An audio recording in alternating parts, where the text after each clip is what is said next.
क्या है, मैं अपना काम कर चुका हूँ। अब यहाँ पर देखिए, मैं अपना काम कर चुका हूँ, इसका अर्थ क्या हुआ? अगर ये कहा जाए मैंने अपना काम किया है और मैं अपना काम कर चुका हूँ, both are the same sentences,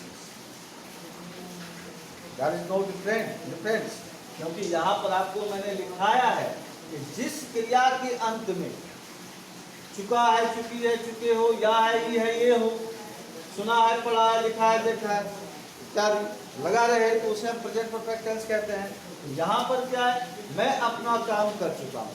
यदि ये कहा जाए कि मैंने अपना काम किया है, तो मैं अपना काम कर चुका हूँ या मैंने अपना काम किया है, दोनों एक ही वाक्य है। इसलिए कंफ्यूज नहीं होना है एग्जाम में कि आप सर ने लिखाया था ये और यहाँ तो ये दिया हुआ है। इसलिए कंफ्यूजन को दूर करने के लिए मैंने यहाँ पर बिल्कुल क्लियरली लिखा है, इसको ध्यान रखना। अब देखिए क्या है, तो स्ट्रक्चर क्या कहता है, subject plus have plus V3 plus object.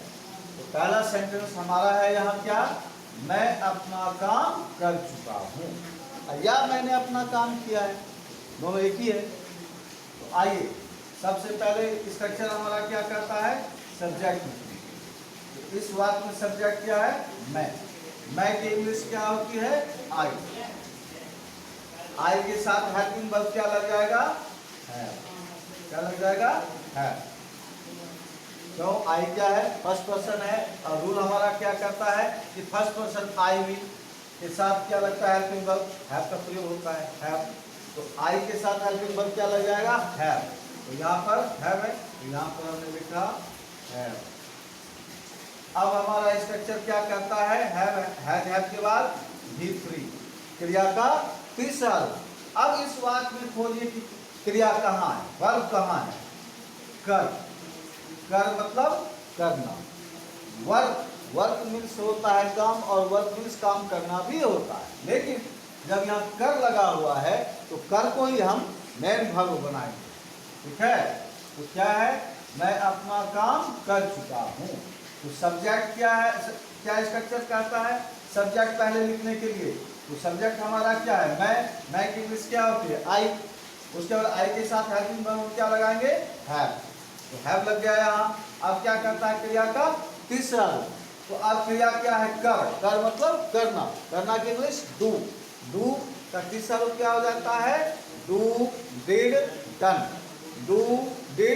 Done, यानी क्रिया का तीसरा रूप क्या हो गया, डन। तो यहाँ पर हम लिखेंगे आई हैव डन, हो गया, आई हैव डन, मैं कर चुका हूं या मैंने किया। क्या मैं कर चुका हूं, अपना काम। हम सबको पता है कि आई का अपना माई होता है, वी का अपना अवर होता है, यू का अपना योर होता है, ही का अपना हिज होता है, सी का अपना हर होता है और दे का अपना देयर होता है। तो इस वाक्य में क्या है, मैं अपना काम कर चुका हूं। तो आई के लिए अपना क्या आएगा, माई।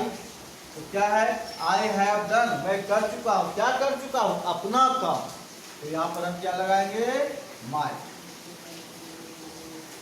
आई हैव डन माई, क्या कर चुका हूं, काम। तो I have done my work.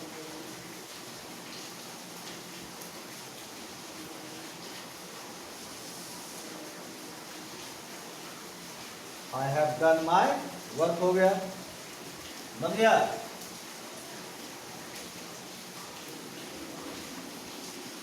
I have done my work.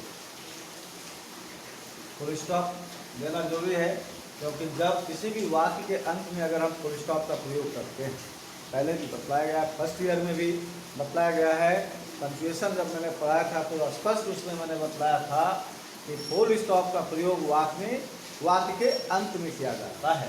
यदि हम किसी भी सेंटेंस को फिनिश करते हैं और वहाँ पर फुल स्टॉप का प्रयोग अगर नहीं करते हैं तो इसका अर्थ ये होता है कि यह सेंटेंस अभी इनकम्प्लीट है, इसके आगे कुछ और लिखना है।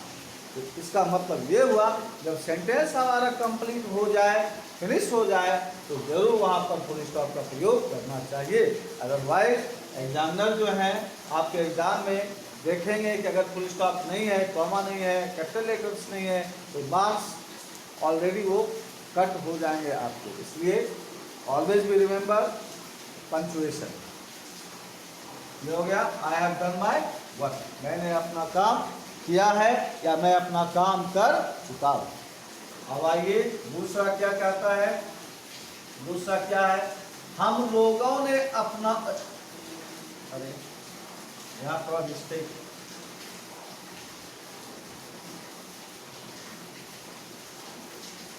यहाँ पर ये हो जाएगा, हम लोगों ने अपना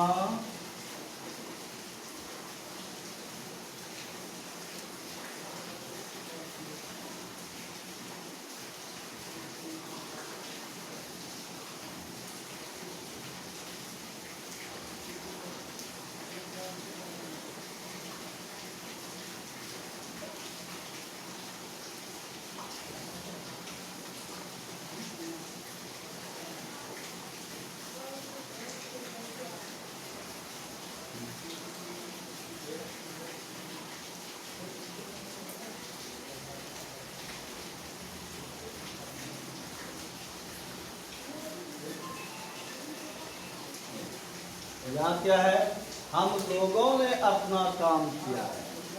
फिर वही चीज है, हम लोग अपना काम कर चुके हैं या हम लोगों ने अपना काम किया है, दोनों एक ही है, एक समान ही है, बोथ आर इक्वल, तो बोथ आर सेम मीनिंग। अब आइए सबसे पहले इसे हम बनाएंगे, आप स्ट्रक्चर को देखेंगे ध्यान से। स्ट्रक्चर क्या कहता है, सबसे पहले सब्जेक्ट, तो सब्जेक्ट क्या है, हम लोगों, हम लोगों ने, हम लोगों ने की इंग्लिश क्या हो जाएगी, वी, क्या हो जाएगी, वी, हो गया, हम लोगों ने, वी हो गया। और वी के साथ हम हेल्पिंग वर्ब क्या लगाएंगे, हैव, तो क्या हो गया, वी हैव, वी हैव हो गया। अब उसके बाद सब्जेक्ट के बाद हैव या हैव है, तो हमने यहाँ लगाया हैव, सब्जेक्ट हमारा हो गया वी, यानी हम लोगों ने, और उसके बाद वी के साथ हेल्पिंग वर्ब क्या लगता है, हैव लग गया यहाँ। अब स्ट्रक्चर क्या कहता है हमारा कि V3 यानी क्रिया का तीसरा रूप, तो क्रिया का तीसरा रूप, इसमें आप क्रिया खोजिए, क्या है क्रिया खोजिए, तो क्रिया क्या है, किया, किया मतलब करना, करना के इंग्लिश डू, और डू का तीसरा रूप डू, डिड, डन, डन ही होता है, जैसा कि यहाँ पे लिखा गया है।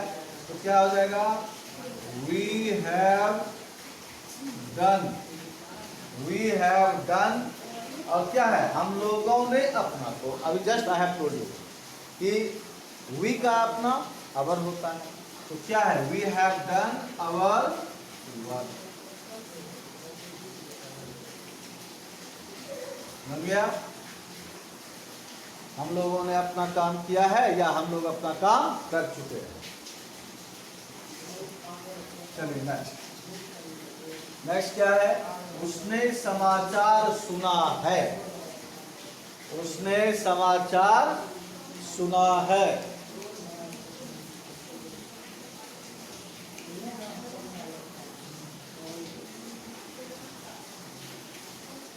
उसने समाचार सुना है। आप देखिए इसको भी बनाएंगे हम, तो क्या है, उसने समाचार सुना है। इस वाक्य में हमारा स्ट्रक्चर क्या करता है, सब्जेक्ट, तो सब्जेक्ट क्या है, उसने, उसने। अब यहाँ पर आप उसने जो है, उसने से, इस उसने से स्पष्ट नहीं हो रहा है ये फेमिनिन जेंडर में है या मैस्कुलिन जेंडर में है, मतलब स्त्रीलिंग में है या पुल्लिंग में, इसलिए यहाँ पर आप उसने के जगह पर आप ही का भी प्रयोग कर सकते हैं और सी का भी प्रयोग कर सकते हैं। तो क्या हो गया, उसने समाचार सुना, तो क्या हो गया, ही लगाइए, ही का ही प्रयोग करते हैं, ही हो गया सब्जेक्ट के रूप में। अब स्ट्रक्चर हमारा क्या करता है, हैज या हैव, तो ही क्या है, थर्ड पर्सन सिंगुलर नंबर है, तो रूल हमारा क्या कहता है, नियम हमारा क्या कहता है कि थर्ड पर्सन सिंगुलर नंबर के साथ हेल्पिंग वर्ब हैज का प्रयोग किया जाता है। तो यहाँ पर ही सब्जेक्ट है, तो ही के साथ हम क्या लगा देंगे, है। तो यहाँ लिखिए है।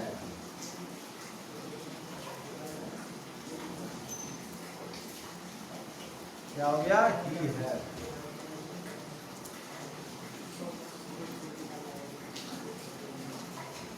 ये है जो गया।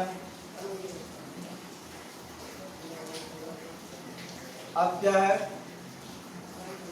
सब्जेक्ट हमारा ही हो गया।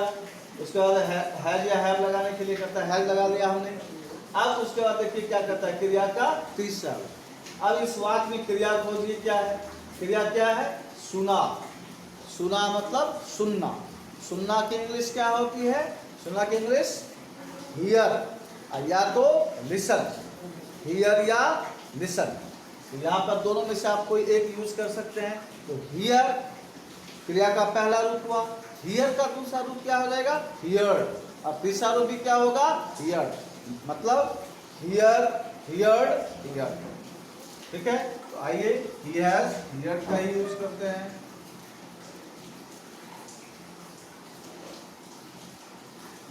ही हैज हियर्ड, वह सुन चुका है या उसने सुना है।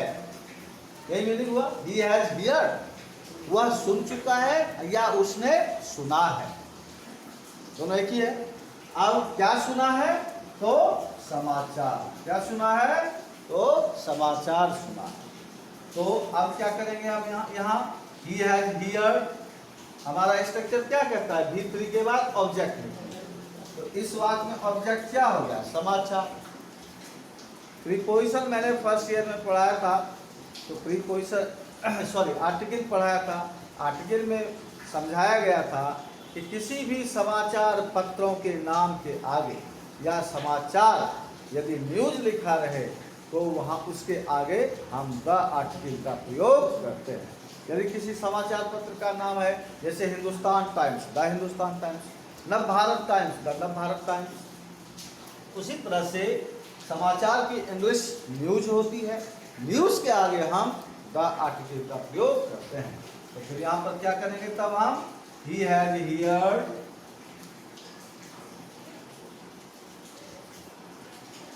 द न्यूज, बन गया, he has heard the news. इस तरह से आप देख रहे हैं कि कैसे बनता जा रहा है हमारा सेंटेंस अकॉर्डिंग विथ स्ट्रक्चर के अनुसार किस तरह से बनाया जा रहा है।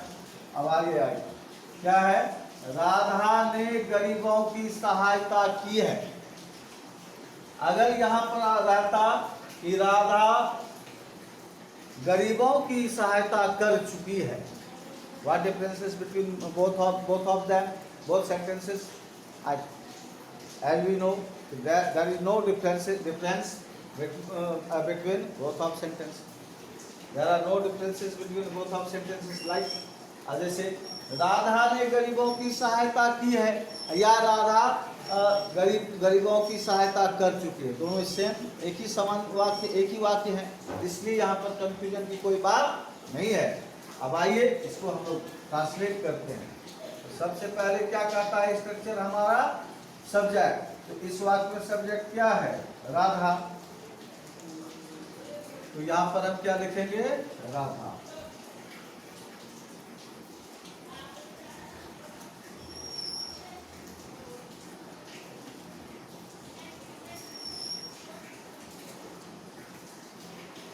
राधा हो गया।